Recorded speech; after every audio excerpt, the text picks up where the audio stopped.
Melchi Dael. Du Mornay, surnommée Corventina, n'est plus simplement une footballeuse de talent. Elle est devenue, au fil des années, une figure nationale, un symbole vivant de ce que Haïti peut produire de meilleur malgré le chaos politique, l'effondrement institutionnel et l'abandon systémique de la jeunesse. Pourtant, une question centrale demeure: comment les gouvernements haïtiens successifs se sont-ils positionnés face à cette championne des exceptions?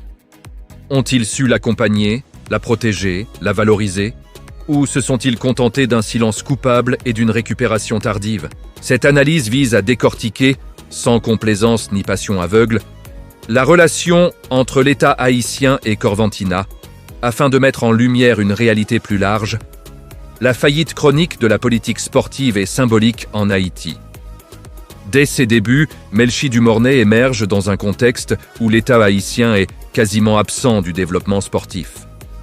Les structures de formation sont quasi inexistantes, les terrains sont délabrés, les entraîneurs mal rémunérés et les jeunes talents livrés à eux-mêmes. Corventina n'est pas le produit d'un programme national, d'une vision gouvernementale ou d'une politique publique cohérente. Elle est le fruit d'un combat personnel, familial et communautaire. Cela pose déjà un premier constat accablant.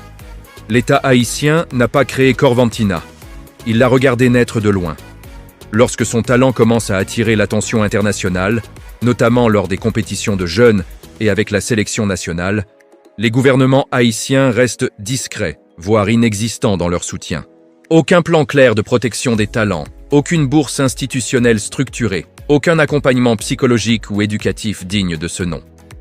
À ce stade, Corventina avance seule, portée par sa discipline, son courage et la solidarité de quelques acteurs isolés du football haïtien. Le silence de l'État est assourdissant. Puis vient l'explosion.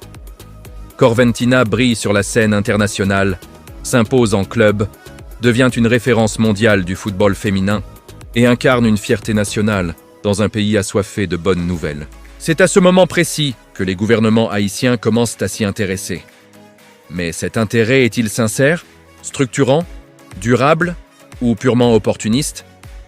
On observe alors un phénomène bien connu en Haïti, la récupération symbolique. Les autorités commencent à citer son nom dans des discours, à publier des messages de félicitations, à l'ériger en exemple de réussite. Mais derrière ces mots, rien de concret. Pas de réforme du sport féminin, pas de budget conséquent, pas de politique nationale d'accompagnement des jeunes filles sportives. Corventina devient une image, un slogan, une vitrine. L'État se sert de son succès pour redorer une légitimité défaillante, sans jamais s'attaquer aux causes profondes de l'échec structurel. Il est essentiel de souligner que les gouvernements haïtiens ont manqué une occasion historique. Utiliser Corventina comme point de départ dès un projet national. Dans d'autres pays, une athlète de ce niveau aurait déclenché une révolution sportive. Création d'académies, investissement massif dans le football féminin, intégration du sport dans les politiques éducatives, campagne nationale pour l'égalité des genres dans le sport. En Haïti, rien de tout cela. Corventina avance, le pays applaudit, mais l'État reste figé. Ce manque de vision révèle un problème plus profond. Les gouvernements haïtiens ont jamais réellement compris la puissance du sport comme outil politique, social et diplomatique. Corventina est une ambassadrice naturelle d'Haïti. Une image positive à l'international, un contre-discours face aux récits de violence et de misère. Pourtant, aucune stratégie de soft power n'a été construite autour d'elle. Aucun partenariat structuré. Aucun programme de représentation internationale cohérent. Pire encore, le traitement réservé à Corventina contraste violemment avec la réalité des jeunes sportives en Haïti. Alors que son image est célébrée, des milliers de filles jouent pieds nus sur des terrains impraticables, sans encadrement, sans sécurité, sans avenir. Cette contradiction met en lumière, hypocrisie institutionnelle. On célèbre, exception pour masquer, abandon de la majorité. Il faut aussi interroger la dimension genrée de cette négligence. Le sport féminin en Haïti est historiquement marginalisé. Les gouvernements successifs ont reproduit des schémas patriarcaux, accordant peu de valeur aux performances des femmes. Le succès de Corventina dérange ces schémas. Elle s'impose malgré eux, non grâce à eux. Et cela explique en partie le malaise institutionnel. Comment soutenir pleinement une réussite qui expose, elle, incompétence du système? Dans les moments de crise nationale, Corventina devient un refuge émotionnel pour le peuple. Elle redonne espoir, fierté, dignité. Mais là encore, les gouvernements haïtiens échouent à transformer cette énergie populaire en projet collectif. Aucun dialogue structuré entre l'État, la fédération, les clubs et la société civile. Aucun cadre stratégique. Seulement des réactions ponctuelles, souvent tardives, toujours insuffisantes. Il est également important de souligner l'absence de reconnaissance institutionnelle forte. Où sont les distinctions nationales majeures? Où sont les engagements concrets en faveur de son héritage sportif? Où sont les lois favorisant le développement du sport féminin? Le contraste avec d'autres nations est cruel. Corventina est célébrée à l'étranger, professionnalisée, respectée. En Haïti, elle est admirée, mais pas institutionnalisée. Cette situation révèle une vérité brutale. Les gouvernements haïtiens n'aiment pas les symboles que BEC, ils ne contrôlent pas. Corventina est libre, indépendante, construite hors du système. Elle incarne une réussite populaire, non étatique. Et cela dérange. L'État préfère souvent des figures qu'il peut façonner, récupérer, instrumentaliser. Corventina échappe à cela, et c'est précisément ce qui fait sa grandeur. Pourtant, tout n'est pas perdu. Corventina représente encore une opportunité. Mais cette opportunité exige un changement radical de paradigme. Il ne s'agit plus de discours, mais d'actes. Investir dans les infrastructures, former des entraîneurs, protéger les jeunes talents, créer un cadre légal et financier pour le sport féminin. Associer Corventina, non comme une icône figée, mais comme une actrice du changement. En définitive, l'histoire entre les gouvernements haïtiens et Corventina est celle d'un rendez-vous manqué.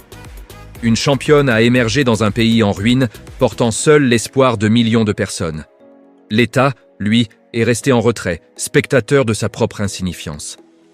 Corventina n'est pas un produit de la politique haïtienne.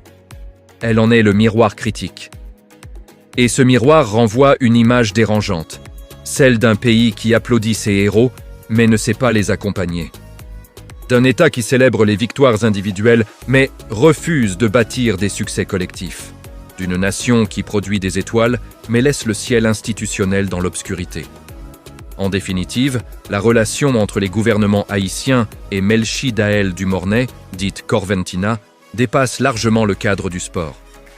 Elle révèle une crise plus profonde, celle d'un État incapable de reconnaître, d'accompagner et de transformer l'excellence individuelle en projet collectif.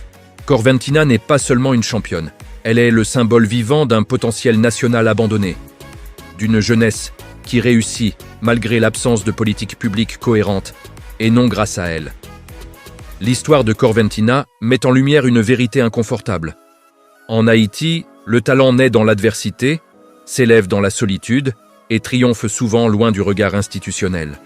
Les gouvernements successifs ont applaudi ses victoires, partagé ses exploits, mais sans jamais bâtir les fondations nécessaires pour que d'autres Corventina puissent émerger. Cette admiration sans action concrète traduit une forme de paresse politique, où le symbole est célébré pour masquer l'inaction structurelle.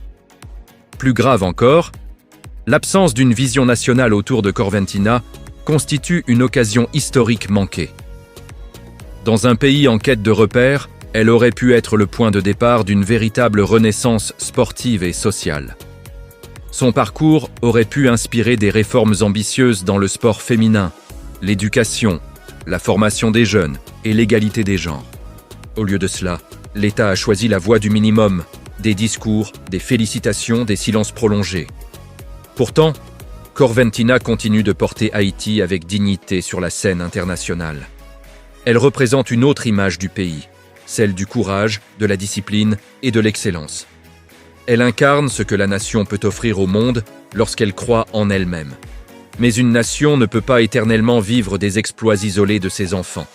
Le génie individuel ne peut remplacer une politique publique absente. La responsabilité est désormais collective. Les gouvernants doivent comprendre que soutenir Corventina, ce n'est pas seulement l'honorer, c'est investir dans l'avenir. C'est créer des structures, protéger les jeunes talents, offrir des opportunités égales aux filles comme aux garçons, et reconnaître le sport comme un levier de développement national. À défaut, Corventina restera une exception brillante dans un océan de renoncement. Enfin, la véritable question n'est pas de savoir si Corventina a réussi, cela ne fait plus aucun doute, mais si Haïti saura tirer les leçons de son parcours, car l'histoire jugera moins la championne que le pays qui l'a vue naître. Et elle posera une question simple, mais implacable. Qu'avez-vous fait de vos héros? Est une championne mondiale. La question demeure, Haïti sera-t-elle un jour à la hauteur de ses champions?